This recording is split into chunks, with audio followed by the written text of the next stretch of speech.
अस्सलाम वालेकुम नाज़रीन, मैं आपका मेज़बान मोहम्मद शरीफुद्दीन सच न्यूज़ में आपका इस्तकबाल करता हूं। देखते हैं आज की बड़ी ही अफसोसनाक खबर, क्योंकि कल ही एक आतंकी हमला हुआ था पुलवामा ज़िले में, जहां पर हमारे देश के बहादुर सीआरपीएफ के जवान जुमला 44 जवान शहीद हुए थे इस आतंकी हमले में, जो कि श्रीनगर से लगभग 30 किलोमीटर दूर पुलवामा ज़िला, जो कि हमारे देश की नज़र में, हमारे जम्मू एंड कश्मीर के स्टेट की नज़र में वो एक सेफ जगह थी। वहाँ से लगभग 2,500 सीआरपीएफ के जवानों का काफिला जा रहा था। उसी दौरान एक स्कॉर्पियो कार आती है, जिसके अंदर मुबैना तौर पे ये सुनने में आ रहा है कि 350 किलो आरडीएक्स था।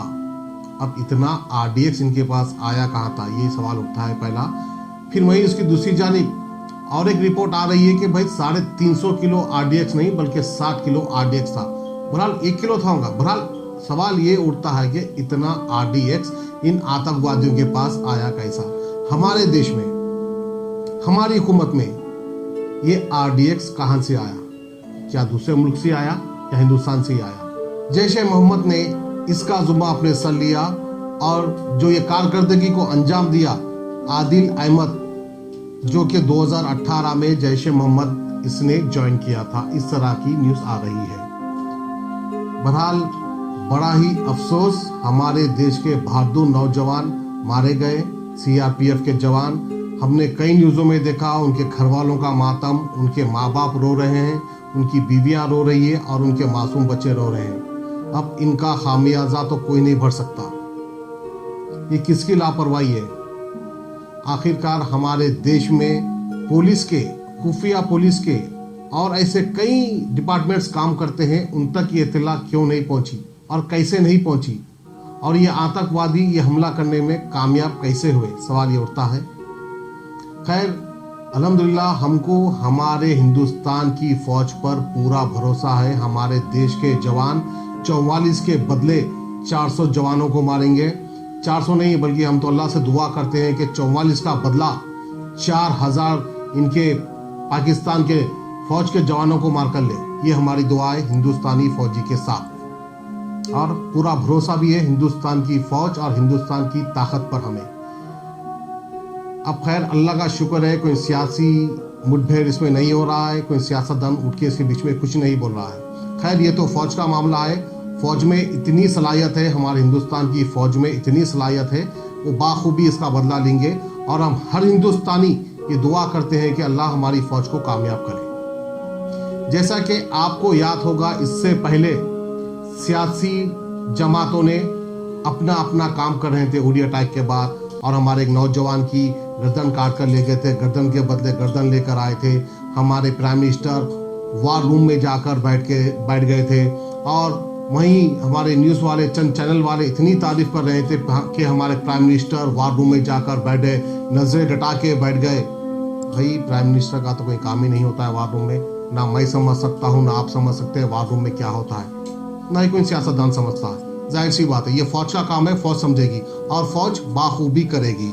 यहाँ तक कि हमारे बड़े चैनल के न्यूज़ के एंकर ने यह भी कहा था कि हमारे प्राइम मिनिस्टर ने पानी तक नहीं पिया, हमारे प्राइम मिनिस्टर ने पानी तक नहीं पिया, नजरें डटा के बैठे हैं। भाई पानी की प्यास नहीं लगी होगी हमारे प्राइम मिनिस्टर को, तो प्राइम मिनिस्टर ने पानी नहीं पिया, इसमें इतना बढ़ा चढ़ा के बोलने की जरूरत नहीं है।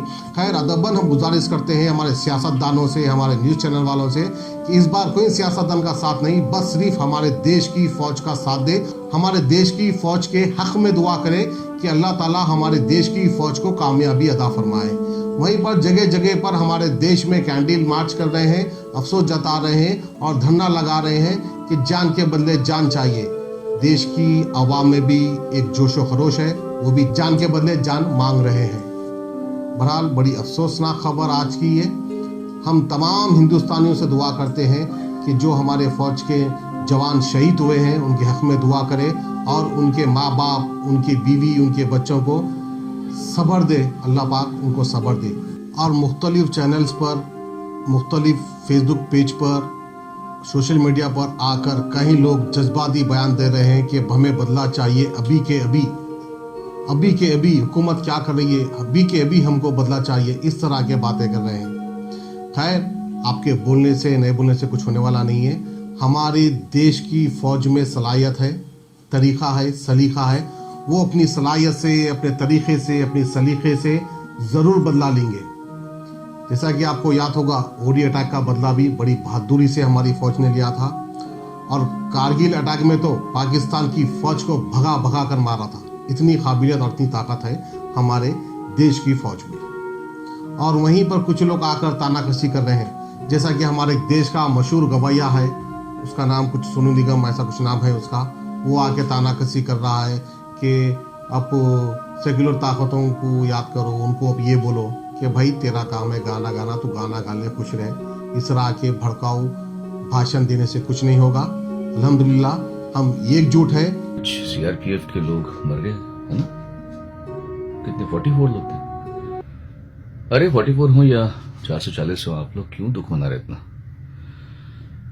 इसमें दुख की वाली क्या बात है इतनी? आप तो वो करिए जो इस देश में सही है। हिंदू, मुस्लिम, सिख, ईसाई हम सब एकजुट होकर पाकिस्तान से लड़ेंगे और उनकी फौज से लड़ेंगे और उनकी फौज को मजा चखाएंगे। उन पाकिस्तान की फौज को निस्तो नाबूद करेंगे। हमारी देश की, हमारे हिंदुस्तान की फौज, हमें पूरा पूरा भरोसा है हमारे देश की फौज पर। और हमें दीजिए इजाजत, खुदा हाफिज, और दुआ कीजिए हमारे हिंदुस्तान की फौज के लिए।